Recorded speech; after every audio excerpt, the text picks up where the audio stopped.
महाराष्ट्र में बीजेपी अपने सहयोगियों को बड़ा धोखा देने की तैयारी में है। अब तक ये माना जा रहा था कि राज्य में जब भी विधानसभा चुनाव होंगे वैसे चुनाव 26 नवंबर से पहले होने हैं और इन चुनावों में अगर एनडीए को बहुमत मिलता है तो एनडीए की तरफ से एकनाथ शिंदे सीएम बनेंगे, जो अभी भी राज्य के सीएम हैं। लेकिन अब बीजेपी ने सीएम पद को लेकर अपनी मंशा साफ कर दी है। बीजेपी की तरफ से कहा गया है कि बहुमत मिलने पर इस बार वो सीएम पद किसी को नहीं देगी। देवेंद्र फडणवीस महाराष्ट्र के सीएम होंगे। बीजेपी की तरफ से हुए इस ऐलान ने एकनाथ शिंदे की नींद उड़ा दी है। वैसे नींद तो अजीत पवार की भी उड़ गई है, जो खुद सीएम बनने के सपने देख रहे थे।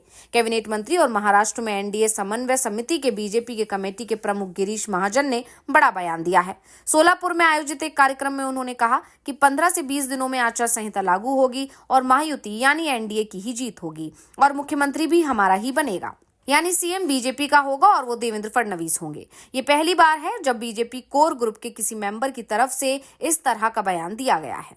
दरअसल अभी तक ये माना जा रहा था कि एनडीए एकनाथ शिंदे के नेतृत्व में विधानसभा चुनाव लड़ेगा और अगर सरकार बनती है तो एकनाथ शिंदे ही राज्य के सीएम होंगे। इस समय भी शिंदे ही एनडीए का नेतृत्व महाराष्ट्र में कर रहे हैं। शिवसेना के नेता तो लगातार ये दावा कर रहे थे कि शिंदे के नेतृत्व में ही एनडीए चुनाव लड़ेगा। हाँ, अजीत पवार का गुट जरूर अपने नेता को सीएम बनाना चाहता है। अजीत पवार भी सीएम पद को लेकर कई बार दावेदारी जता चुके हैं, लेकिन उनकी मजबूरी ये है कि उनकी पार्टी इस समय महाराष्ट्र में पहले या दूसरे नंबर की नहीं बल्कि 6वें नंबर की पार्टी बन गई है।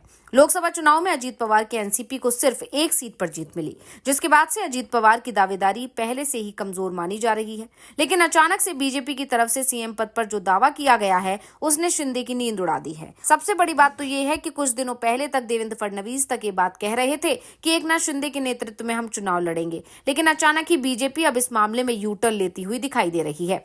वैसे एक सवाल ये भी किया जा रहा है कि क्या महाराष्ट्र में एनडीए सरकार बना पाएगा, क्योंकि लोकसभा चुनाव में जो परिणाम सामने आए हैं, अगर वैसे ही परिणाम विधानसभा चुनाव में आए तो सरकार इंडिया गठबंधन बना ले जाएगा। लोकसभा चुनाव में एनडीए को 17 तो इंडिया गठबंधन को 30 सीटें मिली थी। महाराष्ट्र में लोकसभा की 48 सीटें हैं। एक सीट कांग्रेस के बागी उम्मीदवार को मिली थी। लोकसभा चुनाव के बाद दावा किया जा रहा है कि इंडिया गठबंधन की स्थिति में और सुधार हुआ है, यानी ये और मजबूत हुआ है। ऐसे में विधानसभा चुनाव में इंडिया की जीत तय मानी जा रही है, लेकिन सीएम पद को लेकर तकरार एनडीए में दिखाई दे रहा है। ऐसे में विपक्ष के नेता ये तंज भी महाराष्ट्र सरकार पर कस रहे हैं कि जो कुर्सी जाने वाली है उस कुर्सी को लेकर उनके घर में लड़ाई चल रही है। फिलहाल तो सीएम पद को लेकर लड़ाई इंडिया गठबंधन में तेज हो गई है और सबसे बड़ी बात, जिस गठबंधन के पास सीएम पद जाने वाला है यानी इंडिया गठबंधन, उसके अंदर इसे लेकर कोई तकरार नहीं दिखाई दे रही है। शिवसेना का उद्धव गुट चाहता था कि गठबंधन की तरफ से सीएम पद के उम्मीदवार का ऐलान किया जाए, जिसका लाभ चुनावों में मिले, लेकिन कांग्रेस और शरद पवार की तरफ से इसकी हरी झंडी नहीं दी गई।